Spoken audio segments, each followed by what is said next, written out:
మీ business ఏదైనా మీ ఊర్లో promotion చేయాలంటే అది సుమన్ టీవీతోనే సాధ్యం. ఇప్పుడే సంప్రదించండి.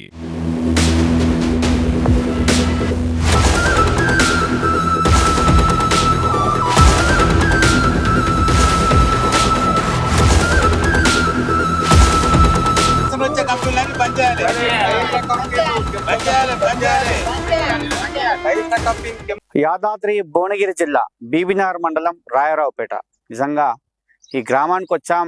ఈ గ్రామంలో చూసినటువంటి పరిస్థితి చూస్తే మాత్రం చాలా బాధ కలుగుతుంది. ఎందుకంటే ఈ గ్రామంలో ఉన్నటువంటి ఒక్కటి కాదు రెండు కాదు, ఈ కెమికల్ కంపెనీ ఒకవైపు చూస్తున్నాం, రబ్బర్ కంపెనీ ఒకవైపు, పెయింట్స్ కంపెనీ ఒకవైపు, అదేవిధంగా ఇక్కడ డాంబర్ కంపెనీ ఒకవైపు. నిజంగా ఈ గ్రామం మొత్తం కూడా చాలా బాధపడుతున్నారు. ఎందుకంటే విపరీతమైనటువంటి వాసనతో, ఇటు కెమికల్ కంపెనీ వాసన, ఇటు రబ్బర్ టైర్ల కంపెనీ సంబంధించి రీసైక్లింగ్ చేసినటువంటి పదార్థం ద్వారా వచ్చేటువంటి వాసనతోటి వీరు భరాయించలేకపోతున్నారు. అదేవిధంగా మొత్తం కూడా అంటే చూస్తున్నాం మనం అంతే, వీళ్ళంతా కూడా రైతులు, గ్రామస్తులు కాకుండా రైతులు. ఈ పక్కనే ఉన్నటువంటి పొలాలు, ఒకసారి పొలాలను చూపించండి, ఒకసారి పొలాలను చూపించట్టు. ఆ పొలాలు చూసినట్లయితే మొత్తం కూడా వాళ్ళు బీడు పాడినటువంటి పరిస్థితి. ఎందుకంటే మనం వేద్దామంటే అక్కడ తూకం మన వరి కూడా రానటువంటి పరిస్థితి. ఎందుకంటే మొత్తం కూడా కెమికల్ తో భూగర్భ జలాలంతా కూడా అడగంటిపోయినటువంటి పరిస్థితుల్లో వీళ్ళంతా కూడా చాలా బాధతో ఉన్నారు, చాలా బాధపడుతున్నారు. ఎందుకంటే మా గ్రామంలో ఈ కెమికల్ కంపెనీల వల్ల మేము ఎంతో నష్టపోతున్నాము, మా రోగాలు ఖరాబ్ అవుతున్నాయి, అదేవిధంగా మాకు పంటలు కూడా రానటువంటి పరిస్థితి, మేము అగమ్య గోచరంగా ఉన్నటువంటి పరిస్థితి అని చెప్తున్నారు. సరే, గ్రామస్తులు చాలా మంది మనతో ఉన్నారు, వాళ్ళతో మాట్లాడిద్దాం. ఎందుకంటే వారి బాధ ఎవరికి చెప్పినా కూడా ఎవరు కూడా వినేటువంటి పరిస్థితి. ఎందుకంటే పర్మిషన్స్ లేని కంపెనీలు ఇవన్నీ కూడా. ఒకవైపు బోర్డు కూడా లేనటువంటి కంపెనీ ఇది. ఈ రబ్బర్ కంపెనీ వద్ద మనం ఉన్నాం. ఈ కనీసం బోర్డు కూడా లేనటువంటి పరిస్థితి. ఈ పక్కనే డాంబర్ కంపెనీ, ఆ పక్కనే కెమికల్ కంపెనీ, ఇక్కడ పెయింట్స్ కంపెనీ. మరి ఇన్ని కంపెనీల వాసన భరాయించి మరి చాలా మంది కూడా చాలా బాధపడుతున్న పరిస్థితి. మాట్లాడిద్దాం అన్న, చెప్పండి అసలు ఈ కంపెనీల వల్ల వాసన ఏ విధంగా వస్తుంది? అసలు కెమికల్ కంపెనీ తోటి నీళ్లు తాగొస్తలేదు. మేము ఇదివరకు నీళ్లు తాగేది ఆ బోల్డర్ తోటి. మా తుకుం పోస్తే తుకుం దక్కలేదు. మొత్తం ఎంత చెప్పినా లింటర్లేరు, అదే పొగిడిచ్చే వరకు తుకాలు చచ్చిపోతున్నాయి. మా పంట దిగుబడి వస్తలేదు, ఏది వస్తలేదు, చాలా నష్టపోతున్నాం ఈ కెమికల్ కంపెనీ, టైర్ కంపెనీలతోటి. దీని వల్ల మొత్తం మేము రైతులను ఖరాబ్ అవుతున్నాం. మొత్తం బోర్రాల దీని బోర్డు తాగొస్తలేదు నీళ్లు, నోట్లో పోసుకుంటే గబ్బు వాసన వస్తున్నాయి. అవి ఆ నీళ్లతోటి మా కంప్లైంట్ ఇచ్చినా గానీ ఎవరు పట్టించుకుంటలేరు. దీన్ని కంప్లైంట్ ఇచ్చినాము, పట్టించుకోవడం ఎవరు. సెక్రటరీకి ఇచ్చినా, వాళ్ళకి ఇచ్చినా గానీ ఎవరు పట్టించుకోరు. వాళ్ళు పోగానే వాళ్ళు మారుతారు. వాళ్ళకి ఏం చేస్తారు ఏం సంగతో. మా సర్పంచ్ చెప్పినా సర్పంచ్ పట్టించుకోలేరు, ఎవరు పట్టించుకోలేరు. అసలు ఇబ్బంది అవుతుంది మాకు రైతులకు అందరికి. తూకం మేము అల్కుడు చేసినా గానీ తూకము దక్కలేదు సార్. తూకం దక్కలేదు. మేము మంది పొలాలలో పోసుకొని మేము బయట వేసుకోవాలి, బయటకి ట్రాక్టర్లు వేయాలి, ఆడికేం తెచ్చి మళ్ళా వరిసేనులు వేయాలి. మాకు బాధ అవుతుంది. మేము మా పొలంలో మేము పోసుకుంటే మేము వేసుకుంటాము, మేము ఇంత మిగిలినా గానీ పక్కకు ఉంచుతాం. ఇప్పుడు బయట మేము అల్కుడు చేసుకున్నా గానీ ఇంత తూకం మిగిలినా అంతా వీకేసుకోరని అంటారు. వాళ్ళు వీకేసుకోమని అంటే మనము పట్టకున్నా గానీ అంతా వీకి బయట వేసుకోవాలి. మన గడ్జది మనం అలా బతలాడాలి, అలా పొలాలలో పోసుకోవాలి. మనం ఇంత పొలం ఉన్నా గానీ మనం బయట పోతే మాకు నష్టం అయితే లేదా? మేము 24 గంటలు మేము బాయికాడ పడి ఉండేటోళ్ళము. మేము నోట్లో నీళ్ళు పోసుకోవాలంటే పోసుకుంటలేము. ఈ కంపెనీలు వచ్చి నుంచే మేము నష్టపోతున్నాం. మాకు పంట మంచిగా వెళ్ళేది, చేను మంచిగా వచ్చేది, వరి మంచిగా దక్కేది. వరి మాడిపోతుంది, మాడి మసిపొక్క అవుతుంది, మా కళ్ళకు రక్తం వస్తుంది. మేము ఏడుస్తున్నాము. ఏం చేయాలి? నీళ్ళు తాగుతలేము. 10 మంది మేము మందిని పెట్టుకొని మేము ఆడ నాటేపిస్తాము. ఒక పారి మగ మంచి ఉండకపోతే మాకు ఈ నీళ్ళు తాగమమ్మా అని రైతులు అంటారు. కూలీళ్ళు వచ్చి కూడా మేము రాము, మేము ఆ పొలం కాడికి మేము అన్నం తినలేకపోతున్నాం అని అంటారు. మరి మేము ఎట్లా బతకాలి, ఎట్లా చేయాలి? ఈ కంపెనీలతోటి కూడా ఎన్నో చేస్తారు. చేసినా కానీ ఏం చేస్తారు అంటే ఇక్కడ మేము చేయంగానే పోతురు, పెద్ద మనుషులు వస్తారు, ఏదో చేస్తారు, చేసాలకి ఏదో ఇస్తారు, ఏదో చేస్తారు, మళ్ళీ ఎప్పటి నడిపించుకుంటారు. మనల్ని పట్టించుకుంటలేరు కదా. ఇప్పుడు బాధ మాకని పైసలకు వస్తున్నాయి. రైతుల బాధ చాలా కష్టం. తుకం లేదు ఇక్కడ.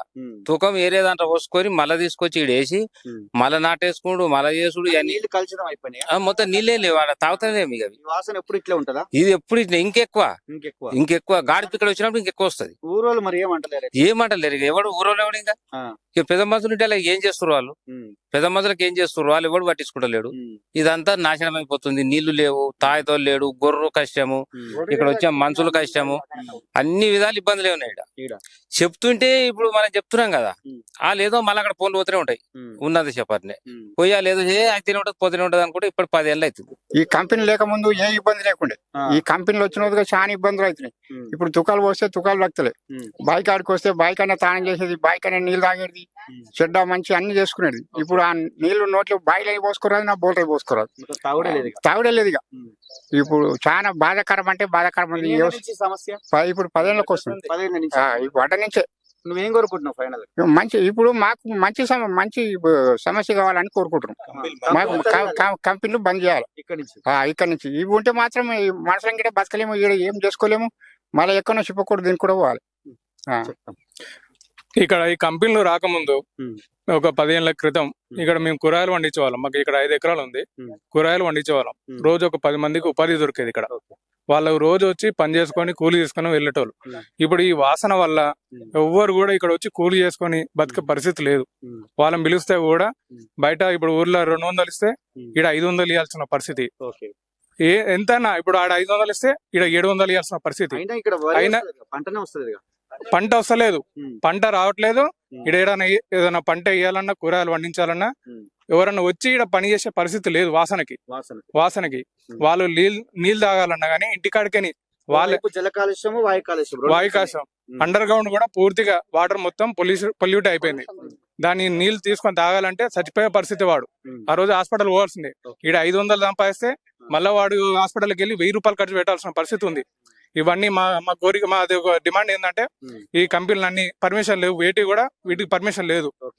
వీటి అన్నిటిని ఇప్పుడు ఏమంటారు తక్షణమే దాన్ని బంద్ చేయాల్సిందిగా అధికారులను విజ్ఞప్తి చేస్తున్నాను బావి ఉండదు సార్ మా పక్కకే బావిలో అసలు వాటర్ తాగేట వాళ్ళం మొత్తం ఇది మొత్తం అండర్ గ్రౌండ్ చేసి మొత్తం బావిలకి మొత్తం బావి ఇప్పుడు చూడండి రికార్డ్ తీసుకోండి అది బోర్ పోసుకుంటే మొత్తం మోటార్లు ఉంటాయి కదా సార్ మోటార్ పెడతాం కదా మొత్తం జామ్ అయ్యి మొత్తం బ్లాక్ బయటకు వెళ్ళడం పొల్యూషన్ బ్లాక్ వెళ్ళి మళ్ళీ బయట తుకాం తాగలేదు వర్షం పెట్టి నేను ఇడిచిపెట్టేసిన ఇక నాది ఎకరంన్నర ఉంటది ఇక్కడ మొత్తం ఇడిచిపెట్టేసిన ఏం లాభం సార్ మనం పెట్టుకొని తాలు పండినాగినా ఏం లేదు తిన్నాగినా ఆరోగ్యం అసలు అన్నం ఉడుకుతలేదు బియ్యం పట్టించిన అయినా అన్నం ఉడుకుతలేదు ఏమైతుంది కెమికల్ వెజిటేబుల్ బెండకాయ పెట్టిన బెండ చెట్లు పెడితే అవి చచ్చిపోయినాయి ఇంకేం చేయాలి సార్ ఇక మళ్ళీ బలరం పెట్టుకుందాం మన బలరైనా బతికేటట్లు గత 10 ఏళ్ల నుంచి రాజకీయ నాయకులు చేసిన కుట్ర ఇది వాళ్ళు ఏం లేదు ఇంత కంప్లైంట్ ఇసుకోరు ఏమైనా వేసుకోరు మీరు ఈ 10 ఏళ్ల నుంచి దగ్గర 10 సంవత్సరాల నుంచి ఉన్న పాత రాజకీయ నాయకులు వాళ్ళకు కొమ్ము కాసి ఇప్పుడు ఇట్లా చేసారు రైతులకు ఇంతమంది రైతులు ఇబ్బంది పడుతారు ఇప్పుడు దగ్గర 30-40 ఎకరాలు సార్ ఇక్కడ 30-40 ఏకర్స్ నాశనం అయిపోయింది కూలోళ్ళైనా రావట్లేదు కూలోళ్ళు ఉంటారు కదా సార్ వీటికోసం ఈ వాసనకు మనకి ఇప్పుడు 5 నిమిషాలు నిలబడిపోతుంది ఇప్పుడు పొద్దున 8 గంటలకు 9 గంటలకు వచ్చి 5 గంటల వరకు వాళ్ళు నాటేయాలి వాసనకు రాలేరు అయితే వచ్చినాగినా హెల్త్ సమస్యలు ప్లస్ మళ్ళీ వీళ్ళకు పోగానే వీళ్ళకి ఏమన్నా విరోచనాలు ఇట్లా సంథింగ్ ఏదో ప్రాబ్లమ్స్ డాక్టర్ 500 కూలికి వస్తే 2000 ఖర్చు పెట్టుకున్న పరిస్థితి ఏర్పడుతుంది అది అట్లా అవుతుంది ప్లస్ మళ్ళా బతిరాడాలి వాళ్ళని రండ్రమ్మ దండం పెట్టాలి రరమ్మ అంటే ఇవాళ మనం నెలకు వేసే తుకము నెల 15 రోజులు 20 రోజులు అవుతుంది అట్లా ఎట్లా వస్తుంది సార్ 20 రోజులకు నెలకి వేసే తుకము కూలోళ్ళు దొరకక అట్లయినా 15 రోజులు బతిరాడానికి వస్తారు వేస్తారు పంట అంతా సార్ 25 డేస్ యాక్చువల్లీ తుకం 25 డేస్ కు నాటేయాలి 30 డేస్ పోయి కూలలో రారి వాసనకు స్మెల్ కు మెయిన్ అది కంప్లైంట్ చేసారు అన్ని చేసారు అని పాత వ్యవస్థ అట్లుండే ఇప్పటికైనా కొద్దిగా కళ్ళు తెరిచి కొద్దిగా రైతులకు చూడండి మీ వీడియో ద్వారా అట్లా మొత్తం నీళ్ళు తాగితే మొత్తం వాసన వస్తుంది అంతా మొత్తం పొగిడిచినప్పుడు కర్రీ వాసన వచ్చి స్మెల్ కు ఉంటలే మీడ బాయికడ ఎప్పుడైనా ఈయనే ఉండేది బాయికడ మొత్తం ఈ స్మెల్ వచ్చిన ఇంటికే పోవాలనిపిస్తుంది మొత్తం ఇక్కడ స్మెల్ వస్తుంది తుకాలు కూడా పోస్తే తుకాలు అంతా చచ్చిపోతున్నాయి మొత్తం బర్రె కూడా మేస్తలేవు అది వాసనకి కింద మొత్తం బర్రె మేయకుండానే అవుతుంది మొత్తం ఇట్లా నీళ్ళు కూడా ఏం తాగుతారు మనుషులు కూడా నీళ్ళు తాగకుండా అవుతుంది మొత్తం మాది అందరు కలిసి 9 ఎకరాలు ఉంటది మా వాళ్ళు ఆ చేను కూడా సరిగ్గా వస్తలే మొత్తం ఏం వేయలే మొత్తం సొప్ప వేస్తే కూడా సొప్ప అంతా కర్రెగా అయిపోతుంది పొద్దుగాల పొగిడిచినప్పుడు మొత్తం ఆవేదన. ఎందుకంటే పొలం వేసినా కూడా రానటువంటి పరిస్థితి, కూరగాయలు పండించినా కూడా రానటువంటి పరిస్థితి, మొత్తం కూడా జల కాలుష్యం అయిపోయింది. ఒకవైపు వాయు కాలుష్యం, ఈ వాసనతోటి భరాయించలేకపోతున్నాము. ఈ నీళ్లు కలుషితమైన నీళ్లతోటి పంట కూడా పండలేటువంటి పరిస్థితి అని చెప్పి రైతులు చాలా ఆవేదన చెందుతున్నారు.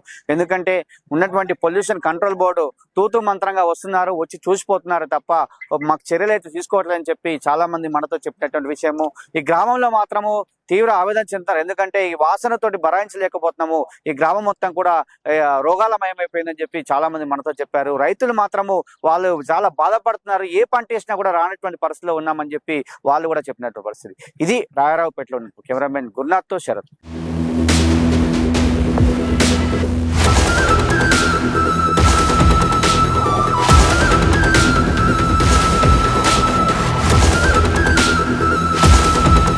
వచ్చే కంపెనీలన్నీ బంద్ చేయాలి. బంద్ చేయాలి.